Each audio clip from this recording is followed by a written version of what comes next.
All right, we are live. Welcome, ladies and gentlemen. This is the MMA Corner post-fight wrap-up show. We will be going over UFC Fight Night, Marquardt versus Tahuna, which took place before the crack of dawn here stateside this morning, as well as UFC Fight Night, Swanson versus Stevens. Now, today I'm joined by MMA staff writer, Trey Downing. Say hi, Trey. Hey, Justin, how are you? Good, good. All right. Here we go. I think there's the... Now, before we get started, I'd like to let everyone know we are brought to you by our sponsors, Battle Balm, the only pain reliever with knockout power. Check them out, battlebalm.com. I use it. Our staff uses it. Everyone at my gym uses it. It's a good time. It's a good product. battlebalm.com. Also, this show is powered by Soul Electronics. Power, comfort, clarity. They make badass headphones. I use them. I use them on the podcast. Josh Davis, our primary host, uses them. Jason Silke uses them. Rob Tatum uses them. I got people out here uses them. Everyone uses them. Everyone loves them. You can't beat the product for the price. They're right up there with other high-end headphones. Check them out, soulelectronics.com. And, of course, we're brought to you by the MMA Corner, where you can read all of our products, see all of our video content, and check it out for the latest and greatest. Now, real quick. All right. So, kick it off. Let's go over Marquardt versus Tahuna first. Let's get this one done quick, though. So, rather than go over each fight, there was only 4 fights on the main card. Give me your good, your bad, and your nasty. Alrighty, let's go with the good. I mean, it might not be the most notable thing from this card, but I'm gonna give a good to James Tahuna's walkout for the main event fight. I mean, he didn't end up winning the fight, but I mean, this guy, he might not necessarily be the most outspoken guy or the biggest personality, but the guy knows how to do a walkout. In the past, he did that Men in Black walkout, which was absolutely amazing, probably my favorite in UFC history. And now he does this with a warrior dance in front of his home crowd. He didn't get the win here in front of his home crowd in his middleweight debut, but that was one of the most notable things of this fight card for me. The bad, I'm gonna give a bad to Soa Palele's performance. He just really couldn't get anything going. Wasn't too aggressive against Jared Rosholt. Couldn't get off. He wasn't the guy that we've seen in his past couple fights who looked like he might be able to make a run up the heavyweight division. And the nasty, you got to give it to Nate Marquardt. Marquardt's been on a slide lately, but he looked great in this main event fight. It was do or die for him. He went into enemy territory and pretty much dominated every second of a short fight against James Tahuna. Nate Marquardt was the biggest thing out of this fight night. Definitely. Marquardt gets my nasty for the night because he put on a good performance. He was clearly the smaller opponent in this fight. He was outsized. He was in enemy territory. He landed that nasty knee, and then he did work on the ground. A lot of people forget Marquardt has a very top-level grappling game, and we don't get to see it a whole lot, but we got to see it tonight. The good for me goes to Robert Whitaker, because out of my 4 picks for the main card, he's the only one that turned out to be right for me. So he definitely gets my props tonight, and he brought home a win for the home team. Bad Soa Palele. I was expecting a lot more out of him, but props to Rosholt, doing the same thing. Going there, just dominating across the board on the scorecards, putting on a good show. I mean, I had pretty much written him off going into this fight and already anticipating Palele taking on one of those top 6, top 7 guys going into this and making a real stamp of the division. But we'll have to, be interesting to see where both guys go from here. The heavyweight division's always getting shaken up. And I'm going to throw in an extra there, a sad Hatsuhioki. I kind of knew this was going to happen deep down, but I picked Hioki to win that. But Oliveira, he's a beast. He's a young kid. He's always shoot or miss, but he brought it tonight. And with Hioki, I don't know where he goes from here. I don't know if he sticks around or not. Hopefully he does, and they put him on a Japanese card, and then we'll see where we can go from there. But overall, your thoughts on the card as a whole? How do you grade it? What's your takeaway? You know, for what it was, a Fight Pass card, and probably I wouldn't say from top to bottom the most lackluster Fight Pass card that we've seen, but it definitely had the least notable and the least stakes in the main event out of any of these cards that we've seen since the UFC started implementing these international shows on Fight Pass. It wasn't something. I'll be honest, it wasn't something that I was going to wake up, here at 2:30 a.m. on the East Coast to watch. But I woke up around 9 a.m. had to be to work later in the afternoon. I popped in that on-demand feature on Fight Pass and watched the whole card through, and I wasn't disappointed. I didn't feel like I wasted my time. That's always a good thing when you go through watching a fight card on Fight Pass. Nate Marquardt, the rise. Robert Whitaker looking good. It was just a good solid card. Nothing to really write home about. So I'll give it a B. Nothing spectacular, but it wasn't a failure either. Yeah, I'm gonna have to go ahead and give it a solid B plus. Whitaker delivered. I would have liked to have seen him. Probably as the co-main event potentially. I mean, we could even see him in that status for his next card, especially one down under. They were all. I mean, they were all good fights. We had two solid finishes that fight. And there were some people complaining about the main event not having any significance, and being a couple guys that are really just trying to survive. But these are still two pretty well-known guys. One, you got the hometown hero, and two, you got the former world champion. So, I mean, what do you want? Do you want recognizable fighters, or do you want high-ranked fighters? Do you want new guys? I mean, for a Fight Pass card, I thought it was a solid card. I thought it delivered. I kind of thought that going into this because, again, this card's not for the American audience. This is an international sport, so this was an international card for an international audience, and I think that they delivered solid. If I were there, I probably would have given it an A. But I'm an American and I had to watch it, and luckily I was already up at 5 a.m.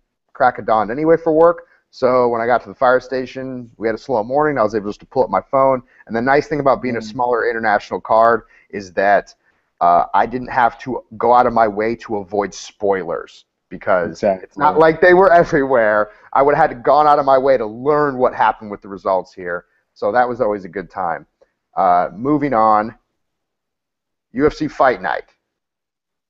Swanson versus Stevens. Man, that delivered a lot better than I thought it was going to. But I want to hear your thoughts, Trey. The main event was certainly solid. One of the better fights that I've seen recently. Back and forth battle. I scored it 49-46 Swanson, which two of the judges agreed with me. But that might look like almost a blowout, but it was very close. The first round was very close, and the fourth round was very close. The only really decisive rounds were the second for Stevens, the third for Swanson, and then I believe the fifth for Swanson was pretty Definitely decisive. Yes. It was a very competitive battle. Jeremy Stevens did a lot better than I expected him to do, to be honest. Swanson might have been affected a little bit. He's been off for almost a year, so getting back in there and the added pressure on him of being the main event.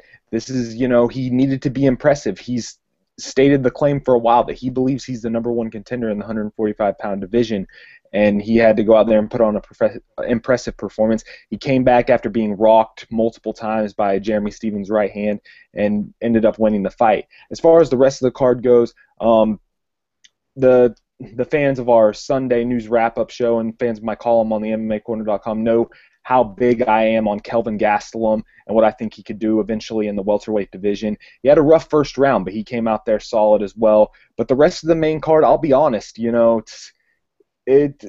was some rough spots in that main card. I mean, we had all decisions on the main card after a flurry of good finishes on the prelims, including one that I'm sure we'll get into a little bit of a very early stoppage in the Johnny Bedford fight by referee Kerry Hatley. But it was one of those times where you kind of almost doze off, not completely asleep, but during the middle of the card. But then that main event gets you right back going. It kind of reminded me of the Fight Night card in Cincinnati, where the main card kind of lulled on a little bit, but then once Matt Brown and Eric Silva stepped in the octagon, that got you right back out of your seat and excited for the rest of the night. whenever the main event goes as good as this one did, you always come away with a good taste in your mouth. And I think that's what we'll look back at this card and remember is the Stevens and Swanson fight. Yeah, I definitely agree there. I thought the card overall was strong, but definitely right there in the middle, it started dragging on, and I think that's the lack of finishes. Now, I don't think this was a bad main card because there weren't any finishes on it, but when you have that many decisions in a row, the tempo of watching it and enjoying the Mm-hmm. action, it can kind of draw on, and especially with the Lamas fight and the Caesar fight. I mean, Mm-hmm. those went, I think, as a lot of people thought they were probably going to go. I mean, I had Diaz in that one. But, I mean, we can get into the technicals of the main event, but to kick it off on the first fight, the Ellenberger-Muntasri fight, I think this was the first example on the main card of what would be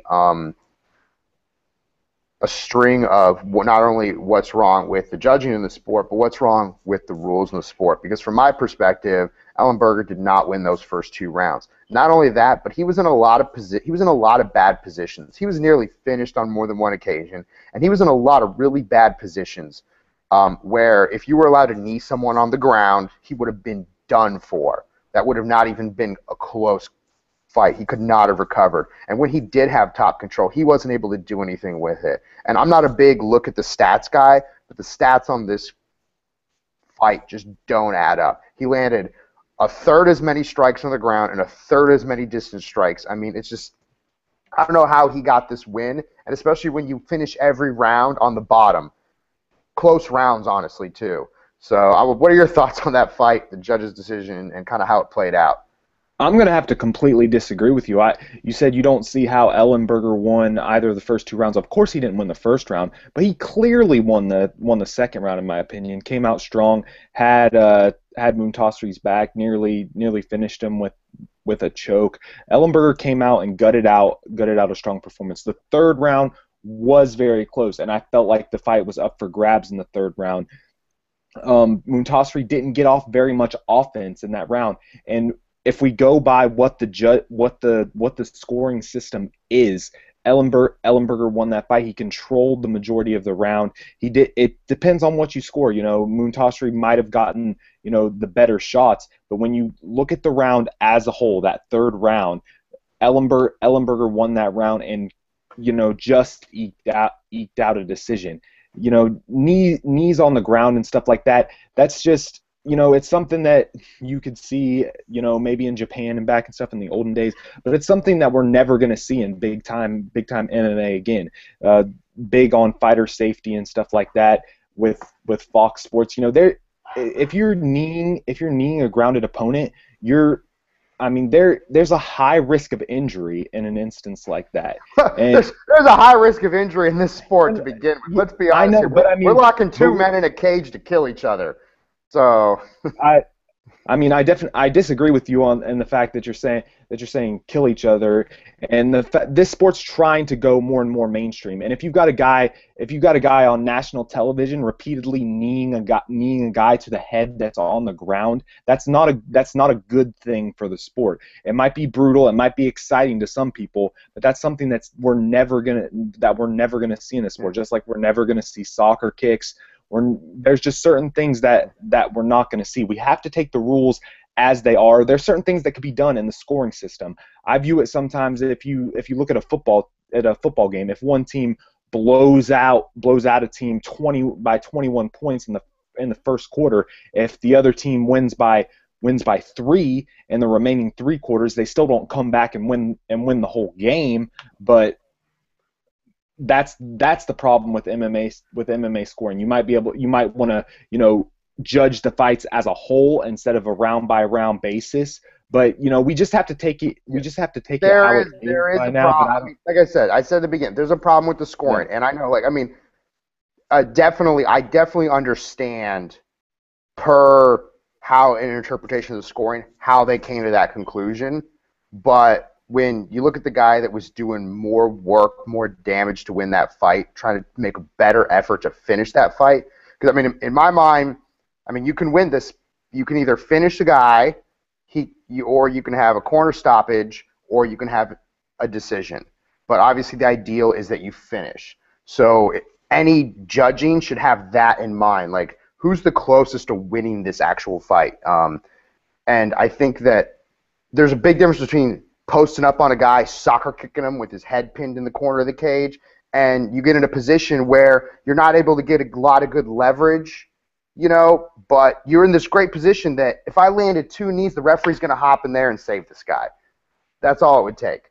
And you're probably not going to be able to get a lot more damage on that in that same position than you would when you're full up tie clinch kneeing a guy in the face too, when you have the full weight and body and length to put that much force into it. So I don't see it as something that would have to be more destructive, and it may or may not come. I mean, I understand it's probably something that won't come, but I think knees on the ground are something that have probably the highest chance, just as much as 12 to 6 elbows of being incorporated. I don't think we'll ever see soccer kicks, though. That's definitely a no-no, and obviously no dirty fighting. We're never going to see that again. But, it is per the judging, but I think that's a rule that favors the wrestlers who like to play it safe. And this was a perfect example. When you look at the positions Ellenberger was in when he was on top, and you look at the positions James was in when he was on top, I just felt like there was tools that were at his disposal that he couldn't really use. And the reason that fight was so exciting, the only thing Ellenberger did to make that fight exciting was he had a lot of heart when he weathered that early storm. But he really didn't do a whole lot except get a couple of good positions. And I want to see more guys like James out there just trying new stuff, trying to do damage. But either way, I think he put on a good enough performance. We're going to see him again. And same with Ellenberger. We're obviously going to see him again. Now, the Clint Hester-Braganito fight, your thoughts on the judging there and how that played out? Honestly, when it came to the end, I expected Braganito to earn a very close, very close decision. But I guess the round probably in question in this one was the second round. As when we looked at the first fight, it was the third round. Braganito won the first round pretty clearly, and I thought Hester took the third round. In the beginning of every round, Hester had success on the feet, and in the second round, it took Braganito a lot longer to get the fight to the ground than it did in the first, and he didn't have the success of the mount and looking close at a submission. So I think that kind of played in the judges' eyes that maybe Hester eked it out barely by what he did early in the round, but I almost could have seen that round as a 10-10 round and could have even seen a draw. I don't think either fighter, really put a stamp on this one as to say, they won. Hester, moves up further in the middleweight rankings. He's done great since leaving the Ultimate Fighter season 17. And Braganeto's probably going to drop down to 170 pounds. So I don't think the result of this fight really hurts him that much, and it does help Hester. I mean, I could see, if Uriah Hall gets a big win next weekend at UFC 175, I could see a matchup of those guys, probably the two most athletic and guys that had the most hype behind them going into that Ultimate Fighter season, which Kelvin Gastelum ended up winning. But it wasn't a clear-cut fight. So you can't when one guy doesn't really put a stamp on it, I don't think that you can complain too much about what the judges end up rendering. Yeah, and this was one where, we knew Hester was going to have the advantage on the feet, and we knew Braga was going to have the advantage on the ground. Majority of that fight was spent on the ground, and when Hester was on the top on the ground, he didn't do anything with it, and then he easily got swept. And I think what hurt at one point was there was the booing in the second round, and at first I thought it was booing because he was grappling him. He was just using this very technical jiu-jitsu. I was just loving watching this happen. He goes from a half guard to a low mount, squeaks up to a high mount, tries to get a hook in and turn him, and I'm just enjoying this awesome jiu-jitsu that's going on that I knew he was going to do. But then I realized, and then Hester got in the guard, and they're cheering. I'm like, oh, okay, they're just so obviously some crowd favoritism going on. And again, I don't know how much impact that has on the judges, or certain judges will let that impact them, but definitely it seems like if a guy's not landing bombs on the ground, then he's not scoring points. But when you're transitioning like that and you're just controlling a guy like that and there's nothing he can do, or there's very little he can do. I think that just shows lack of understanding of what's going on the ground. And I mean, I'm not saying you need to understand it to appreciate it, but if you're a judge, you should understand that someone right now, that guy does not want to be there. There's nothing he can do about it. And this guy is actually doing a lot right now to advance his position, to get in a position where he can potentially finish this opponent. So I just wish that that would get weighted a little bit more and taken into consideration. I think that's really what hurt him winning that second round. But you're right. First round was clearly Braga's. Third round was clearly Hester's. He came out swinging, landing bombs like he needed to finish that fight to win. But that second round, again, I would like to have seen it go the other way. But I agree with you. You know, this just really just sets up Hester for a more significant fight, and we're going to see Braga go back to 170, where I think he's going to be able to. I mean, he was so much smaller, just visibly, and Hester was so strong in there. So I think Braga's going to make a huge impact in 170. But there's a lot of killers in that division. There's a lot of heavy-handed hitters too, so we'll see. Moving on, the Lamas-Diaz fight. This is where it started slowing down for me. And again, not really their fault, just a lot of long fights. And this was one of those ones where I'm not mad there weren't finishes, but like we said earlier, the tempo of the card, the way things pace out, you kind of need that big finish to like jolt you back in, you know, for the next one. But I had Diaz going in this one. I love those Nova Unao guys, but Lamas, you know, I was curious to see how he would perform coming off of his last couple fights, and you know, he did it. I think he came back. He showed. I think he actually looked a little cleaner than he did before. You know, everyone's always looking for the next Arturo Gatti. You know, and you know, we're definitely looking for ours in MMA, and guys like Ricardo Lamas, guys like Cub Swanson, they're kind of seen as, you know, our potential Arturo Gattis. And Gatti's one of the greatest guys to watch fight. He was, you know, he also wasn't the greatest fighter, but he had a style that people love to watch. And but you know, Lamas pulled it off. How did you see this one going out? What did you think? You know, I was impressed with Lamas in this one. In the first round, you know, Diaz, he looked huge in there. You know, tree trunks for legs on that guy. And when you get a guy like that, it's just a tough matchup. When you have a style like Lamas was smaller than him. Lamas trying to get the fight to the ground. I was really glad that Lamas went back to his wrestling roots. I think back, if you look back at that Jose Aldo fight, he tried to stand with Aldo for pretty much the entirety of that fight. I thought I gave Lamas a pretty good shot, more than a lot of people did going into that Aldo fight of possibly giving him a fight, but the game plan just didn't go. This one he made adjustments throughout. He wasn't able to stay on top for any extended period of time, but he kept the pressure on Diaz. He didn't let Diaz, you know, get anything really big offensively out. He just you know, came solid. He was the more aggressive fighter. Big combinations. He mixed in the kicks with the punches, spinning attacks, and kept the pressure with that takedown, got him down a few times, and did what he needed to do over the final 2 rounds to secure a decision victory. He had a long layoff, over a year before he got that title shot. So I think this is going to Lamas is the type of guy that, you know, needs to stay active, needs to keep going, getting in there to, you know, make another run at this. I don't necessarily see him getting a title shot anytime soon, but he's still the number 3 ranked contender in the UFC. So we could see more big fights coming for Lamas in the future. I don't want to say a gatekeeper because he is so high ranked, but he's one of those guys that you're going to see, you know, possibly maybe the winner of the Dennis Bermudez and Clay Guida fight get in there with, to see if they can really step in there and get to that contender status. Yeah, and you make a good point about his ranking. Again, he is number 3.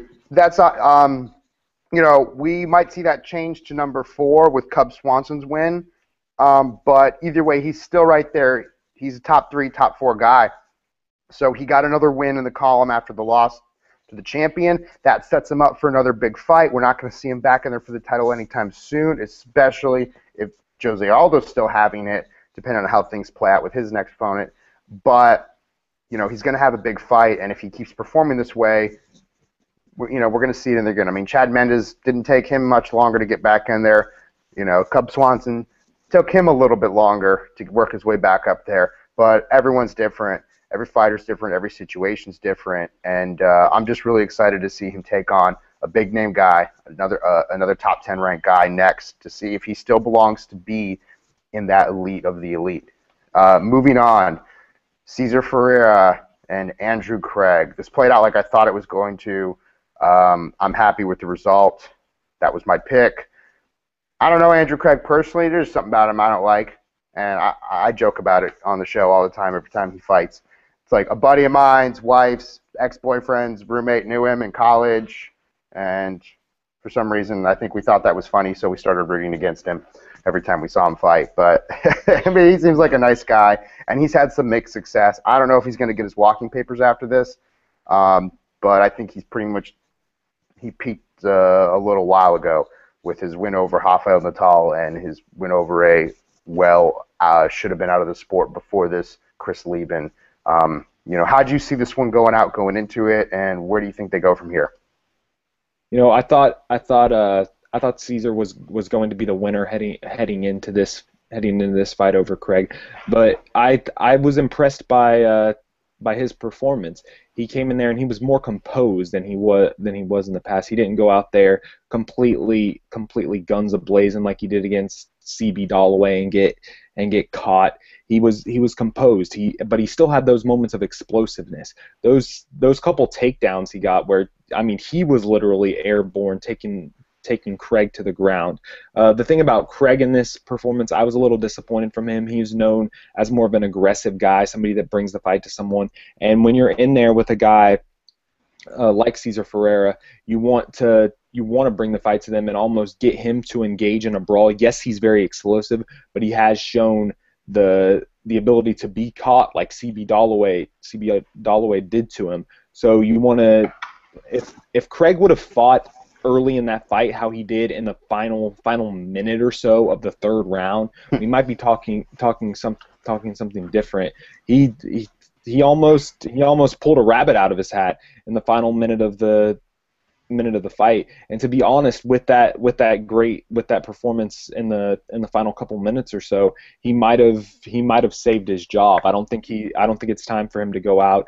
I mean, let's be honest, he was fighting in the third fight on the main card against a guy who only had one loss in the UFC prior to this. Craig isn't a guy that we're going to see in the top 10 or getting a title fight, but he's one of those guys that we can see, on the low end of a Fox Sports 1 main card or on the prelims of a pay-per-view as a guy who you can really get in there as a litmus test over a big prospect. I think Craig has a future, and I think Ferreira, we're going to see him in bigger fights. He stated that he wants to get back in there with Dalloway. Yeah. I don't see that happening. Yeah, I agree. I mean, just let that one go. If it happens with Dalloway again in the future, great. Yeah. But guys in that division, man, always wanting to rematch dudes that knock them out. I think Rockhold started that, and now everyone's thinking, you're not getting that fight again. There's no reason to have that fight. There was nothing controversial about it. You know what I mean?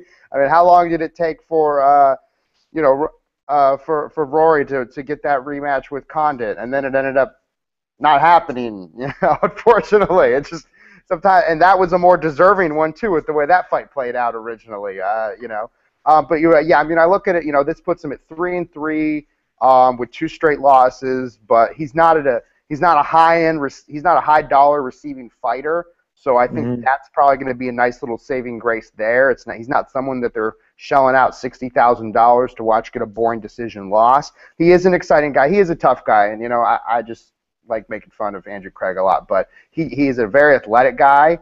He's a very tough guy, and I do see, even with his losses, he does make improvements to his technique each and every fight. So he could. We've seen guys have bad skids before. This is the year of that. Matt Brown.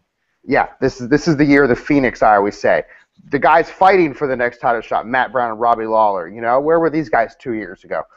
They sure as shit weren't #1 contenders, in any division. Jeremy Stevens, he worked his way up into this position where he's fighting Cub Swanson for a potential title shot. Didn't go his way, but that's this year, and there's no reason it couldn't happen to Andrew Craig. There's no reason you can't be like Arlovsky and work your way back into the UFC. He's not 38 years old. The guy's 28 years old. He's got a lot of time. He's still improving. and he's tough as nails. So like I said, I like making fun of him, and I picked for him to lose. But he's a tough guy, and I've never really seen him in a boring fight either. So I don't even know what my problem is with him. Now, moving on to the next one, your favorite, Gastelum versus Musaki. Now, this was proper decision. Gastelum, he controlled the fight. He pushed the pace. I thought this was the right opponent for him at this point in his career. He's still got some, let's just say, some maturing and development to work on. And I do think he has the potential to be a top 10 guy. I just think his ranking is a little premature. But it also depends on whether or not how much you factor in his performance on Tough, and he did fight bigger guys, but these weren't UFC fighters yet. Only I think one of them ended up actually in the UFC. So, I mean, I think he's got all the potential in the world to be a legitimate top 10 guy. I think the ranking's a little premature even after this win. Going into this fight, I had him at top, 25. Now I put him in top 20 easy. I just think there's a lot of guys with a lot more fights in the UFC, with against a lot tougher guys, with wins against tougher guys that, again, I think he could be there. He's just not there yet. But I did like his performance tonight, and if he continues performing like this, then I would be very comfortable putting him at that number 11, number 10 spot. But I'm the kind of guy that has like Mike Pyle at number 7. So I'm crazy that way. Your thoughts? An interesting fight for Kelvin Gastelum to see Kelvin Gastelum get in there with Mike Pyle. Mike Pyle's a yes, guy agreed. who we've seen in there in the past against young prospects as a good test for them, and maybe even I think Gastelum, the way I view it as I look at some of these young welterweight prospects, two of the top ones that I look at are Kelvin Gastelum and Stephen Wonderboy Thompson. And as far as mapping them out as to far who I think has the brighter future, Thompson has a great striking game. He's shown improvement. His loss to Matt Brown was a great fight, but I think Gastelum is a guy who is going to get a title shot eventually. I think that season of The Ultimate Fighter, the Jones versus Sonnen season, has a lot of really underrated guys. I think Uriah Hall is still infinitely talented. We've seen what Clint Hester has done. Tor Trong has done good. Bubba McDaniel before he Luke Barnott. Yeah, I mean, we've seen this. Beat up Andrew Craig we were just talking about. Yeah, exactly. I think it was just a very underrated season of Tough. Gastelum was the last pick on that show. He was the complete underdog, and he went through it. The youngest fighter on the cast. He does have some maturing to do.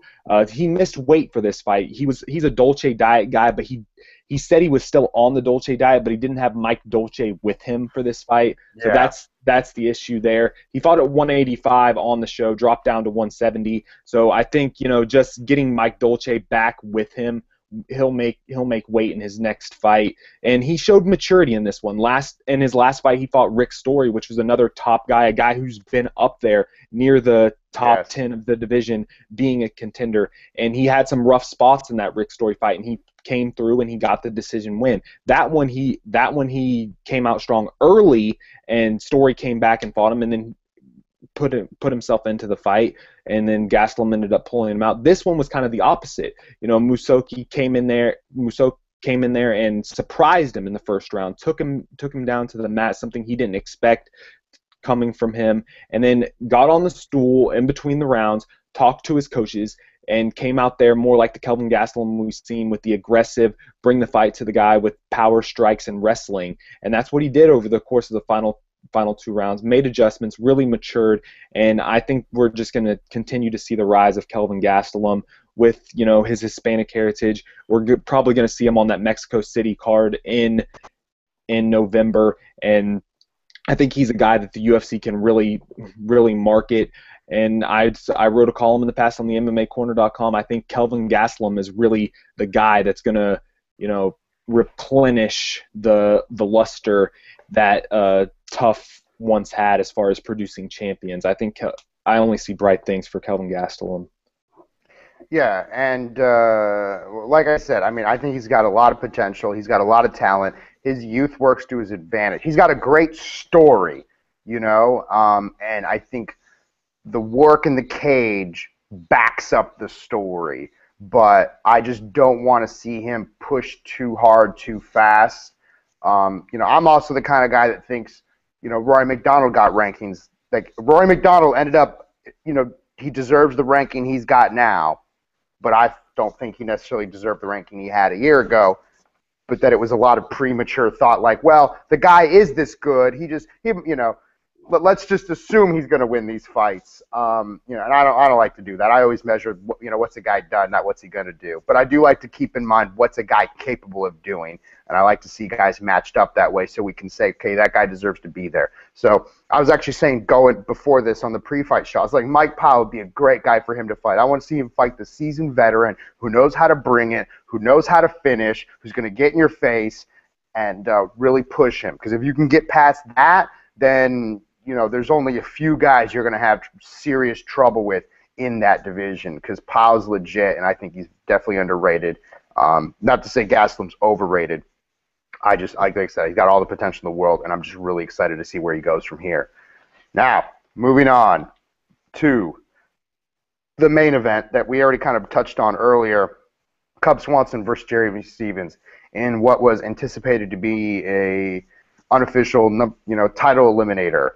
From my mind, I mean, I had it 48-40, I had it even going into the fifth, but I wasn't really watching it to score it, and there was a couple close rounds, so I'm not going to disagree with someone coming out with, three, who already had it with 3-1 for Cub going into that, because for that fight, that fight was a symphony of destruction. It was technical chaos.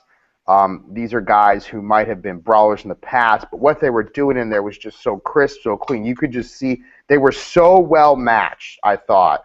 It was just that it made the perfect fight. Every time, Cub came out early, he got his range early, and then Stephens came out strong in the second. I thought that was really his round. He threatened with the takedown, but then he kind of started trying to rely on that takedown a little too much later. And at first I saw him throwing that double left hook. I'm like, what's he doing? But then I'd see him throw it, back him up, and then he'd throw that right and tag him. And I was like, man, this is just beautiful going on here. He tried throwing a wheel kick. Cub threw this really nasty looking cartwheel kick in like the first or second round. I was like, what's but then he threw it in the fifth round, and he threw it like three different times. But like he threw it in the fifth, and it was perfectly executed. It landed. It didn't knock him out, but it was just like he was throwing them earlier, and I was like, man, that was nasty. But I was still glad he was throwing it because I'm like, oh man, cartwheel kicks. I haven't seen that since I was doing Taekwondo as a kid. You know what I mean? That's awesome. Yeah. So I was just glad to see that, man, wheel kicks and cartwheel kicks and just off the fly spinning back elbows. But it was like controlled and contained, and guys were getting tagged and back and forth. And man, that liver shot really did a lot of damage. And man, I think that really helped secure the rest of the fight for Cub. But man, the way they finished that fight, Cub coming out swinging, and then up until the last bell, man, Stephens still looking for the knockout, still in the fight. This was definitely this was a better fight than Sanchez-Melendez, because that fight was good just because Diego is a madman who can take a lot of damage, but he wasn't really given a lot of damage. This was a good fight because they were really well matched. Swanson was just the better man, but Stephens deserved to be in there, and he did some damage of his own. I thought coming into this might end up being an absolute, early showcase for Cub Swanson. I thought he might be able to put Stephens away early just because of the fact that, we saw in the fight he had the speed advantage over him. He was the guy who was lighter on his feet, throwing more volume strikes, where Stephens is more of a guy who, plods forward a little bit, looking for the power, the knockout blow. But Stephens showed very well for him in this fight. He's currently ranked, I believe, number 11 by the UFC, and I don't see him dropping at all. I think this performance only solidifies that ranking. He's looked great since dropping 245 pounds. And, he's gone back and forth with Dennis Bermudez too. Like they kind of trade, depending on who's voting that week and how they feel. And then we've got Bermudez with that, amazing 6-fight win streak right there with Swanson. And once you get to a point like that, I've said it for months with Matt Brown. No matter who you're fighting in the UFC, if you put that kind of win streak together, you deserve to have a title shot. Frankie Edgar and BJ Penn are fighting next weekend, and a lot of people are gonna probably get on the back of Frankie Edgar if he beats BJ again, that he should deserve a title shot. A lot of people might say the fight's still going down at 145, right? Penn's fighting at 145. Yeah. Yeah. So I mean, I know. Did you hear something different?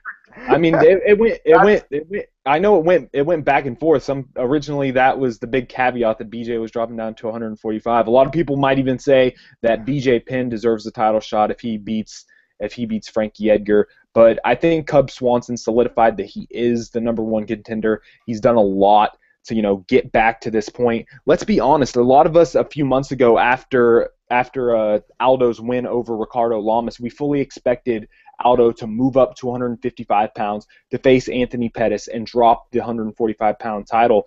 And I expected that we were going to be seeing a battle between Cub Swanson and Chad Mendes for the UFC featherweight title. Obviously, that didn't happen with Pettis coaching the Ultimate Fighter against Gilbert Melendez, and we're seeing the rematch between Aldo and Mendes. But I think Swanson is right there. He deserves the next title shot. Maybe we see the winner of, Edgar and Penn against the winner of Bermudez and Guida as a possible number one contender guy. You've got other guys in there that we haven't seen, Chan Sung Jung, in a while. So the featherweight division is very strong. Cub Swanson is a guy, no matter what, even if he's ahead on the scorecards, that he's still going to be looking for the finish. He's always going for it. Even when he was getting tagged, he just loves being in there, and you gotta admire a guy like that. When he got tagged with those right hands, after he got his bearings about him, he just looked at Jeremy Stephens and smiled, and then went ahead and threw a cartwheel kick at him. To be fair, the smiling and nodding thing is something that guys have been doing forever, and it usually means they're hurt. Okay, yeah. It doesn't mean they're not hurt. They do it to make you think they're not hurt, but a lot of times we know that hurt. No, that's a lot. That's a lot of power behind that leather hitting. I mean, but at the same, I know. It does show to his character though, and I like it. And then at the same time, it is a ploy to show that you're okay. But at the same time, if you have enough bearings about you to think about it and smile and nod when you get hit like that, it shows that you're probably still in the fight at the same point that you can think to smile and nod. But Swanson, another solid performance, and I fully expect him to get a title shot. And me and Josh and Rob already have a big bet on this going on in the news show. I think maybe later in this year, we are going to see Cub Swanson challenging Chad Mendes for the UFC featherweight title, because I fully expect Mendes to beat Aldo in LA in August. We'll see what happens then, but that'll be, either way, it'll be a heck of a fight, whether it's a rematch or whether it's Mendes and Swanson. Yeah, there's a lot that could happen with that, and Stevens was the one that came out and said that he got told this was a title eliminator. The UFC didn't confirm it, but if they hadn't said it, they would have said no. So either it was something they said or it was something they were thinking, but they definitely didn't want to deny it, because if Stevens came out there and knocked out Swanson in the third round after dominating him for 2 rounds, they weren't going to say, oh, well, maybe they wouldn't want to go back on saying no and then say yes. But I think it was pretty much universally understood that Swanson is the contender in waiting, and this was the fight just to solidify that. People were going to have their eyes on Edgar Penn, and I think it's just, Edgar's got a win coming off that loss to Aldo, but let's also not forget that win is following 3 straight title losses, or losses in title fights. So I don't think there's any huge rush to get him back into another title fight, and there's definitely some interesting fights for him at 145 still. These are 2 former champions headlining an Ultimate Fighter card. BJ Penn was a decent pay-per-view draw at one point. Edgar struggled as a pay-per-view draw. So let's not fool ourselves and think that does not factor into who's getting title shots, especially when it comes into, well, if I have a more dessert, like this is the case where if they were going to be a guaranteed better draw than Cub Swanson, we could see them bypass him. But if they think they can make more money off Cub Swanson and he's more deserving, then Why? let's see what happens. Obviously there's a story behind having Penn fight Aldo because we wanted to see that shit 4 years ago. Yeah, and I mean, I think even Edgar, I think, is clearly a bigger draw than Swanson at this point, and he's one of Dana White's guys. Dana White said numerous times that Frankie Edgar is one of his favorite fighters. Frankie Edgar is one of those company guys. We're going to see him in the UFC Hall of Fame someday. So if he goes out there and puts on a big performance, I don't necessarily think that he should get the next title shot, but I fully expect it to be discussed if he's really impressive against BJ next Sunday. Yeah, and I mean, and again, all those struggles with pay-per-view numbers too. We'll see. But again, I mean, that champion versus champion fights or former champions is always going to be bigger. But Swanson's built a big following. They got a good reel on him. The Cub Swanson that fought tonight is not the Cub Swanson that lost to Aldo so many years ago.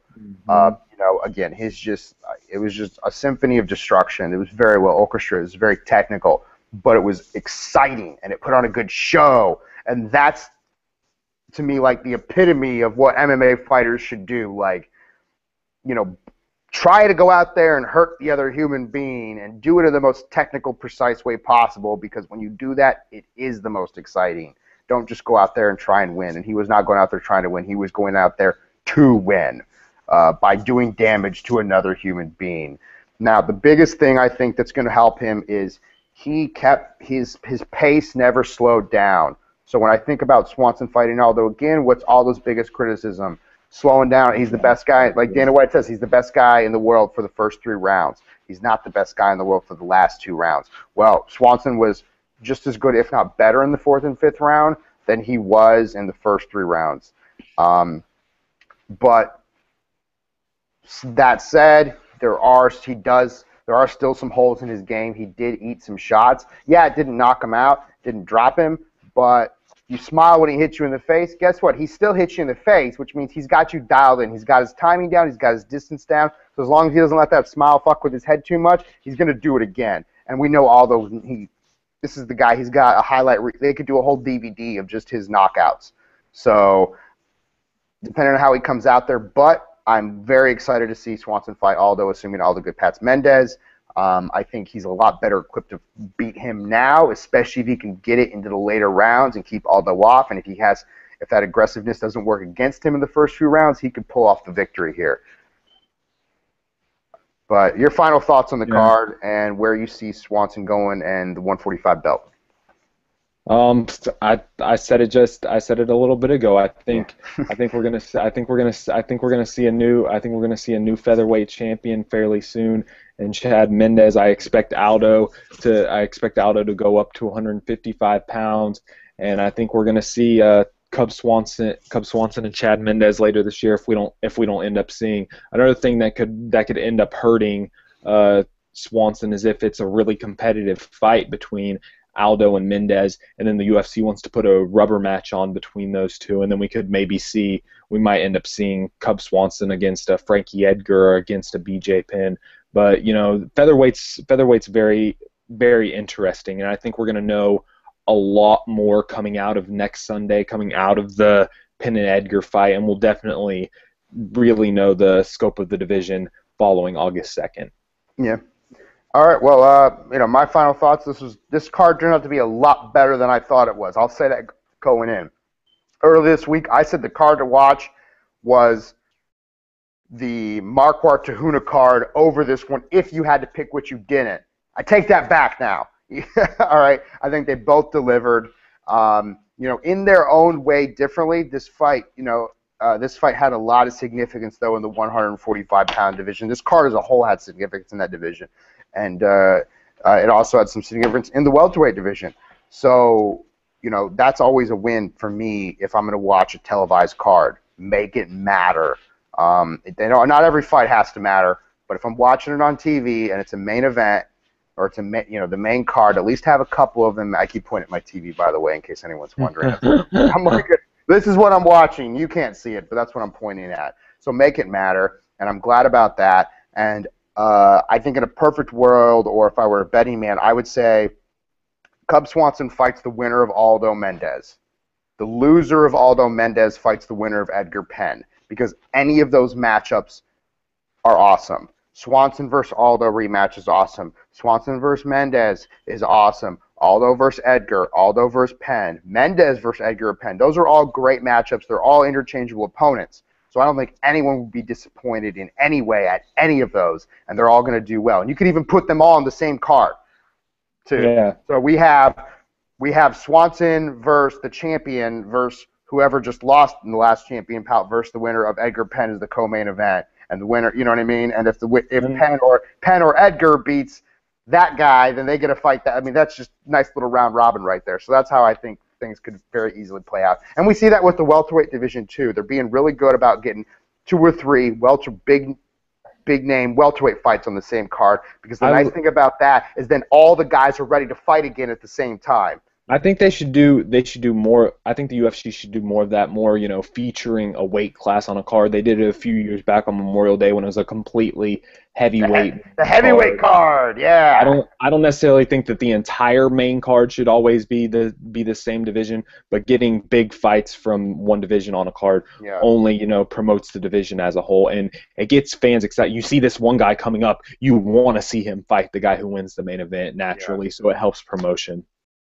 And we got to see a little bit of that tonight. I mean, we had the Lamas fight there on the same card as the Swanson-Steven fight. Because again, let's not forget, he's still in the mix. In fact, we might see him fight Penn or Edgar. Let's throw that out there too. And you still got Dustin. You still got Dustin Poirier. You've got Conor McGregor fighting next month too. I think he's overrated, but the UFC loves the guy, so we could see him fighting a big name soon too. He's a huge draw over there. That's the thing we got to think. Like, he's their star, So they're going to make as much money over there with him. And American fans have the tendency to think the UFC is only there to cater to them. They're there to cater to the world, so we kind of need to keep that in mind. There's a lot of cards they put on just for us. There's cards and fighters they put on for everyone else, but we'll see where it goes. So, but that's my thoughts. I'd like to thank Trey Downey, MMA Corner staff writer, for joining us.